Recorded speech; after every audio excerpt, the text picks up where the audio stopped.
자, 우리가 앞서 아간파천 배웠습니다. 뭐였나요?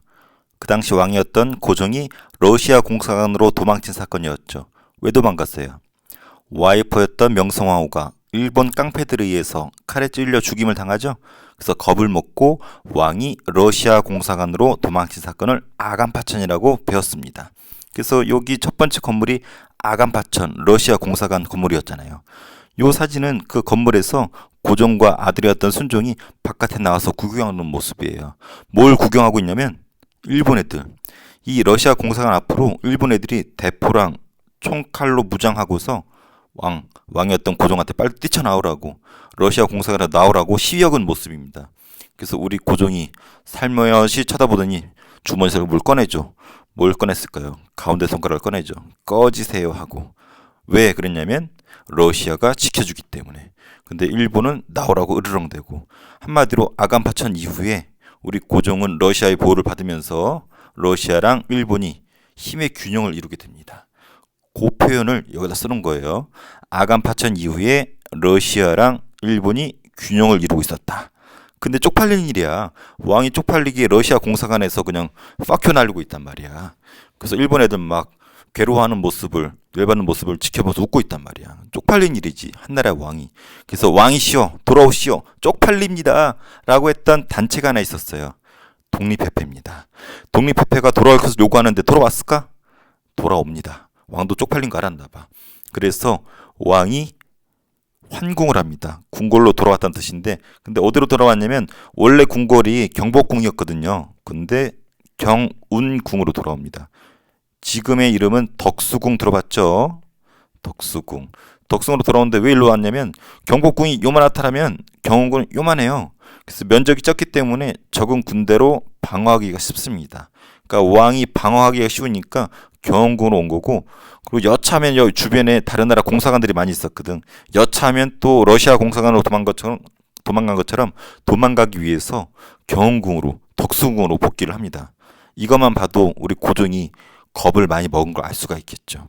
근데 이런 고종한테 신하들이 건의합니다. 칭제건헌 하십시오. 칭제건헌 배웠습니다.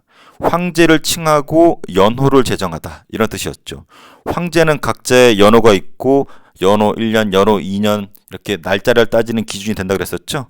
그래서 좀만 더 부연 설명해 주면은 동아시아에서는 중국이 황제라고 칭했었고 우리도 왕, 일본도 왕, 베트남도 왕이라고 그랬었죠. 그래서 황제의 지배를 받았었죠. 간접적인 지배. 왜냐하면 황제가 어떤 존재냐면은 하늘의 신이 땅에 자기를 대신해서 내려준 존재를 황제라고 인식을 하고 있었어요. 황제는 신의 대리인이었던 거죠. 그래서 연호도 쓰면서 이 중국 황제의 연호를 우리, 베트남, 일본 다 따라 쓰는 거였습니다. 근데 우리가 황제를 칭한 거야. 칭제건헌. 그리고 황제 즉위식을 합니다. 어디서? 환구단에서. 이게 환구단이에요. 환구단이 우리나라에 원래 없었겠죠. 황제를 한 적이 없었기 때문에, 조선에서는. 그래서 우리도 부랴부랴 이 환구단을 만들었어요. 황제는 여기서 즉위를 해야 돼. 왜 저기서 해야 되냐면 옛날부터 전통적으로 하늘을 뜻하는 건 동그라미였고 그 다음에 땅을 뜻하는 것은 네모였어요. 근데 아까 황제는 어떤 존재였어요? 하늘에서 땅에 신 대신에 내려온 존재였었죠. 그래서 상징적으로 동그라미랑 네모랑 연결되어 있는 이런 건물에서 황제는 즉위식을 하게 되어 있습니다. 그래서 잘 보면 바닥은 네모나고 위는 둥그렇죠. 여기 환구단인데 원래 전통적으로 중국만 황제를 칭했기 때문에 중국에만 이게 있었어요. 근데 우리나라는 없잖아. 그래서 어떻게 했냐면 급하게 만듭니다. 이게 환구단이에요. 환구단. 그래서 환구단이라는 표현. 그래서 환구단을 쌓고 여기에서 황제 즉위식을 거행을 합니다. 그래서 우리 고종 황제가 머리도 단발하고 서양식 복장으로 황제가 된 모습이 나와 있죠. 그리고 나라 이름을 바꿉니다. 원래 나라 이름이 뭐였어요? 우리 이성계가 세운 조선이었잖아. 조선 500여 년이 이름을 바꿉니다. 뭘로? 대한제국으로. 많이 익숙하죠? 일단 제국이야. 우리가 익숙한 건 대한민국이죠, 지금의. 왜냐면 대한제국이 일본에 망하고 다시 되찾은 게 대한제국을 되찾았기 때문에 제 대신에 민을 해서 대한민국이라고 하는 거예요. 근데 제랑 민의 차이가 뭐냐면 제는 황제 제자예요. 그래서 황제가 다스린 나라가 대한제국이고 잠깐 일본이 지배를 했었고 나라를 되찾고 나서는 우리가 공화정, 왕이 없는 국민의 대표가 정치하는 시스템으로 바꿨기 때문에 우리가 지금 우리의 나라의 국호인 대한민국이라고 쓰는 거예요. 민국. 이게 백성 민자잖아요. 그래서 백성이 주인인 나라고 여기는 황제가 주인인 나라입니다. 그래서 이름 자체에서도 뭐가 느껴집니까? 전제군주정이라는 게 느껴지죠. 왕이나 황제가 있고 힘이 졸라 센 거. 그래서 대한제국 나라 이름 자체에서 전제군주정을 표방을 한 거예요. 자, 황제가 되면 뭐가 있어야 된다 그랬어요. 그 황제만의 연호가 있어야 되죠. 그래서 고종만의 연호가 광모입니다. 그래서 광모 1년, 광모 2년, 광모 3년 이런 식으로 연도를 따지기 시작하는 거죠. 그래서 이걸 잘 따져보면은 몇 년도인지 알 수가 있겠죠. 그리고 세계가 인정해줬고 또 이걸 계기로 청나라하고 조약을 체결하고 대등한 관계에서 조약을 체결했습니다. 우리 앞서 청나라하고 체결한 조약 혹시 기억나는 거 있습니까? 졸라 긴 거 있었는데. 그렇죠. 조청, 상민, 수륙, 무역, 창정 이름 졸라 길었죠. 여기 우리나라를 청나라의 속국이라고 명시해놨었죠. 그래서 아주 자존심이 상하는 거였고 혹시 이게 무슨 조약, 아니, 어떤 사건 이후에 체결한 조약인지 기억납니까? 맞아요. 이모 곤란 이후에 체결한 거였었죠. 기억 안 나면 복습해보세요. 근데 이때는 우리가 속국이라고 명시되었는데 드디어 대한제국 황제의 나라끼리 대등한 관계에서 청나라랑 조약을 다시 체결합니다. 별로 중요하진 않아요. 중요한 것은 여기 아래 있는 대한국 국제입니다. 우리가 앞서 독립협회 강제해산시킨 거 기억납니까? 원래 독립협회랑 쇼부를 쳤잖아. 의회도 만들고 입헌 군주제 하기로 약속을 했었어요. 하지만 모함을 씌웠죠. 보수 관료들이 황제한테 모함을 씌우잖아. 전하 독립협회 저 새끼들 입헌 군주제 한다라는 건 순 구라입니다. 저 새끼들 구라쟁이에요. 저 새끼들은 공화정을 하려는 겁니다. 왕을 없애고 또 다른 국민의 대표를 세우려고 하는 거예요. 저 새끼들 구라쟁이에요. 그래서 황제가 그 얘기를 듣고 왕을 없앤다고 하니까 독립협회를 강제 해산시킨 거 지난 시간에 배웠죠. 강제 해산시킨 이후에 대한국 국제를 발표했습니다. 알아두세요. 어떠한 나라든지 헌법을 먼저 발표를 합니다. 그 나라의 뼈대가 되기 때문에. 그래서 조선 같은 경우도 뼈대가 되는 헌법이 뭐였어요? 경국대전이었었죠. 대한제국도 대한제국의 근간과 뼈를 이루는 헌법을 발표했는데 그것이 그 유명한 대한국 국제라는 거. 여기 나와 있죠. 대한국 국제. 그래서 일조로 보면은 자주 독립제국이라고 써놨어요. 제국이라고 명시를 해놨어. 황제의 나라이다. 2조는 더 노골적이야. 만세불변의 전제정치이다. 명확히 전제군주정 하겠다라고 나와 있죠. 3조는 황제가 모든 권한을 갖고 있다는 것을 쭉 나열을 하고 있죠. 그래서 대한국 국제를 보면은 명확히 대한제국은 전제군주제다. 근데 이것이 시대에 역행하는 거야. 우리가 앞서 배웠던 갑신정변 뭐 주장했나요? 입헌 군주제 주장했죠. 독립협회는 입헌 군주제 주장했죠. 갑오개혁은 입헌 군주제 지향했죠. 그래서 우리는 아주 옛날부터 전제 군주정을 했지만 지금 시대적인 흐름은 입헌 군주정으로 가는 시대적인 흐름이었었거든. 다른 나라들도 그랬었고. 그런데 문제는 오히려 이렇게 앞서서 사건들이 이걸 주장하다가 오히려 전제 군주제를 더 명확히 해버리는 사건이 벌어졌는데 그것이 대한제국이고 대한국 국제 발표입니다. 그래서 시대의 방향에 거스르는 역행하는 어떻게 보면 일본한테 망하기 직전에 최후의 몸부림이라고 할 수 있을 것 같아요. 그래서 어찌되었든 대한제국이 독립국임을 아까 명시했죠. 그리고 황제의 권한이 졸라 세다라고 명문화 글로 써놨습니다. 그리고 황제한테 웬만한 권한들 다 줬죠. 나열 안 할게요. 그래서 전제 군주 국가임을 천명했다. 이것이 뭐다? 대한국 국제이다. 자, 넘어갈게요. 아까 고종의 연호가 뭐였나요? 광무였었죠. 자기 연호를 따서 개혁을 실시합니다. 광무개혁. 근데 그 방향이 구본 신참이에요. 꼭 알아두세요. 중요합니다. 옛 구, 기본 본, 새로운 신, 참고할 참. 옛 것을 근본으로 하고 새로운 것을 참고한다. 새로운 것은 참고하지만 뭘 근본으로 한대요? 옛날 거. 그러니까 무게중심이 어디 쏠려 있는 거야? 옛날 거에 쏠려 있는 거죠. 그래서 이것은 빠른 개혁이다, 느린 개혁이다, 슬로우 개혁이고 다른 말로 점진적인 개혁이다, 느린 개혁이다. 우리 앞서 배운 것처럼 이 느린 개혁, 점진적인 개혁을 표현한 거 비슷한 거 하나 있었죠. 기억납니까? 동도 서기론. 동양의 정신을 고수하되 서양의 기술을 받아들이자. 중국 청나라도 비슷한 게 있었죠. 중체 서용. 중국 것을 몸체로 하고 서양 것을 기술만 받아들이자. 다 똑같은 말입니다. 그래서 중국에서는 중체서용이라고 하고 온건개혁파의 입장을 동도석이라고 하고 광무개혁은 구본신참이라고 하는데 뜻은 거의 다 비슷하다. 하지만 광무개혁은 구본신참이라고 명시를 했다. 그래서 전통적인 제도를 지키고 점진적으로 바꾸는 거였다. 그래서 보면은 국방력 강화를 위해서 원수부를 설치합니다. 원수 들어봤죠?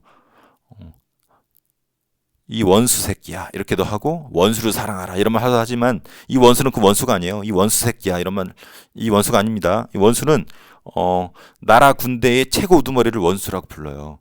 우리 대한민국 국군의 원수를 대통령이라고 하잖아요. 그래서 원수부란 것은 황제한테 모든 군사권을 집중시킨 부서를 원수부라고 합니다. 그래서 황제가 군대를 통솔한다. 그래서 원수부 꼭 기억해 주세요. 그리고 경제가 좀 중요한데 양잔 사업을 실시합니다. 양잔 사업이 뭐냐면 땅이 어디 있는지를 조사하는 거예요. 토지 조사하는 거 한마디로 토지 조사가 양잔 사업이에요. 그래서 토지로 이렇게 조사해 가지고 땅이 어디 있는지 이 체크하는 것을 양잔 사업이라고 합니다. 그러면 요 땅 체크했잖아요. 이게 누구 건지 토지 문서를 줘야 돼. 물론 옛날에도 토지 문서가 있었지만 근대식으로 다시 줍니다. 요것을 뭐라 부르냐면 지계라고 합니다. 근데 이 지계가 지금까지 이어져 오고 있는 토지 문서랑 거의 똑같은 거예요. 그래서 지계를 발급했다라는 거. 여러분은 피부로 못 느끼겠지만 이 지계 시험에 졸라 잘 나옵니다. 그래서 양잔 사업을 하고 지계를 발급했고 이것이 지계 사진입니다. 그래서 보는 것처럼 오늘날의 토지 등기부랑 같은 역할을 했다. 그래서 지계를 발급했다. 알아두세요. 양잔 사업. 교육에 있어서는 광무개혁이 요거를 좋아했습니다. 식산흥업. 요 표현 다른 교과서에 나오는데 한마디로 산업을 심고 발전시켰다라는 거예요. 한마디로 상공업을 발전시키는데 꽂힌 개혁이 광무개혁이에요. 그래서 근대적인 산업기술을 습득하기 위해서 유학생을 많이 파견을 했고 또 상공업 발전을 위해서 실업학교 그리고 기술교육 이런 거 되게 강조합니다. 왜? 다 식산흥업의 일환이에요. 왜냐하면 다른 나라들이 산업이 무지 발전했거든. 상공업이. 영국이나 프랑스나 유럽 같은 나라, 일본, 심지어 청나라도 상공업을 막 발전시키고 있단 말이야. 그래서 안 되겠다. 광무개혁도 나름대로 상공업을 발전시키기 위해서 유학생 파견, 실업학교, 기술교육에 힘을 씁니다. 그리고 근대적인 시설을 본격적으로 막 깔아요. 전화기 설치하고 전차, 철도, 도로 같은 근대 시설들이 요때 만들어지기 시작합니다. 특히 철도. 여러분 철도 우리나라 최초의 철도가 뭔지 아나요? 서울과 인천을 잇는 경인선이에요. 그 다음에 경부선, 경의선 뒤에 제대로 배웁니다. 요게 다 대한제국 때 깔려요. 거의 다 일본 새끼들이 깔았는데 문제는 시기적으로는 대한제국 때라는 거. 그래서 철도, 우리나라의 근간이 이런 철도가 요때 대한제국 때 깔립니다. 자, 그리고 여기 보면은 특이한 게 있어요. 파리 만국 박람회라는 게 있는데 파리에서 1900년이었나요? 박람회가 열립니다. 이거는 여러분이 알기 쉽게 표현을 하면 엑스포 들어봤나요? 엑스포? 각 나라의 문화를 자랑하는 엑스포가 열려요. 파리에서. 여기에 대한제국이 참가를 했었대. 그래서 여기 보면은 우리의 전통 복장을 하고서 홍보 포스터인데 경복궁 같죠? 여기 우리 전통 복장을 한 우리 국기도 보이네요. 그래서 여기 우리가 참석을 했었대. 근데 아마 현타 왔었을 것 같아. 멘붕이 왔거나. 왜냐면 우리나라는 나름대로 자랑해서 이렇게 갔는데 이웃 일본이라든지 서양의 문화는 어마무시하거든요. 그래서 엄청나게 멘붕이 왔었을 시기가 이 파리 만국 박람회였을 것 같아요. 엄청난 사건이었던 것 같아. 자, 광무개혁 나름대로 의미가 있습니다. 자주 독립을 확고하게 천명을 했고 근대화를 지향했잖아. 상공업 발전시키고 근대 시설 같은 거 많이 만들었었죠. 아쉬운 점은 민권 보장을 외면했어요. 민권이 뭐야? 백성한테 주권이 있다라는 거. 백성한테 주권이 있다라고 누누이 강조했던 단체가 있었잖아. 독립협회 탄압했죠. 외면했다고 볼 수 있죠. 그리고 군사개혁이 좀 미흡했습니다. 그 당시 때 대한제국의 군대 모습이긴 한데 나중에 일본군들이 해산시키죠. 그래서 군대에 좀 더 치중했었어야 되는데 군사개혁이 미흡했다라는 거. 그래서 대한제국을 받습니다. 지우고 위에 정리하고 흐름 정리하고 문제 풀어볼게요. 오늘은 양이 많지 않습니다. 자, 대한제국 배경은 고종이 러시아 공사관에서 돌아옵니다. 환궁이 돌아왔다라는 거야. 어디로? 경복궁이 아니라 조그만 경운궁, 지금의 덕수궁으로 방어하기 편하기 때문에 겁먹어서. 그리고 칭제건원 했었죠. 황제라 칭하고 연호를 제정했습니다. 나라 이름도 바꿨죠. 조선에서 대한제국으로. 제국이란 말이 황제 제자죠. 황제가 다스리는 나라. 여기서 전제 군주조정을 표방했습니다. 연호 광무라고 했죠. 그래서 광무 나오면 무조건 고종 때입니다. 그리고 황제가 되기 위해서 환구단 만들고 즉위를 했고 광무개혁을 추진했죠. 방향은 구본 신참. 옛 것을 근본으로 하고 새로운 것을 참고한다. 옛 것을 근본으로 하기 때문에 느린 점진적인 개혁이었었죠. 슬로우. 그리고 여러 가지 활동을 하죠. 헌법 발표했죠. 대한국 국제, 전제 군주제를 명시했습니다. 독립협회 탄압했고, 그리고 양잔 사업 실시했죠. 토지조사라고 했었죠. 그리고 지계라고 하는 근대적인 토지 소유권을 발급을 했었다라는 거 무지 강조했었습니다. 그리고 상공을 발전시켰는데 이것을 어려운 말로 식산흥업이라고 했습니다. 산업을 심고 발전시킨다. 그래서 공장, 회사, 유학생, 실업학교, 기술교육 이런 거 졸라 강조합니다. 그리고 군사적으로는 원수부, 이 원수 새끼야, 이 원수가 아니라 그랬죠.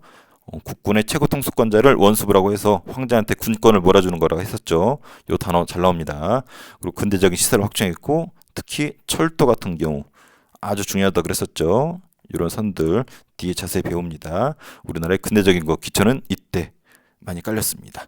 자, 자주 독립 천명했죠. 근대화 지향했죠. 하지만 민권을 외면했고 군사기업이 미흡해서 마지막에 일본에 먹힌다라는 거까지 얘기했었습니다. 자, 시간이 좀 있으니까 요 흐름 중요하니까 흐름 오늘이 거의 마지막이에요. 왜냐면 다음 시간을 끝으로 일본한테 망하거든. 그래서 요 흐름. 자, 흥선대원군이 통상수교 거부 정책. 나이가 찬 고종이 친정. 그래서 강화도 조약했고 조미소 통상 조약했고 오픈된 항구로 개화 정책 추진했고 위정 척사 운동 저항했고 개화랑 위정 청사가 빵 충돌한 것이 이모군란이었었고 이거를 진압한 것이 청나라였었고 청나라 간섭이 싫었던 급진기아파가 온건기아파를 친 사건이 갑신정변이었고 3일 만에 끝나서 3일 천하라고 했고 갑신정변 역시 청이 진압을 했었죠. 자, 동학농민운동이 터지죠. 근데 이걸 진압하기 위해서 청을 끌어들였더니 일본도 들어오네. 그리고 일본이 청한테 선제 공격하면서 청일전쟁 벌어지네. 일본 새끼들이 이번에는 경복궁을 쳐들어와서 왕을 위협하고 개혁을 강요하네. 이것이 갑오개혁. 갑오개혁 중에 청일전쟁에서 일본이 승리를 했죠. 그리고 여기랑 일본한테 주기로 시모노세키 조약을 체결했는데 여기를 못 가져갔죠. 왜? 러독프가 간섭을 했기 때문에. 삼국 간섭. 결론적으로 명성황후 눈에는 러시아가 세 보이네. 그래서 러시아를 우리 편으로 만들려고 하니까 일본이 러시아를 끌어들이려고 하는 명성황후를 죽여버리죠. 이것이 을미사변. 왕이었던 고종이 자기 와이프가 죽는 걸 보고 겁을 먹었네.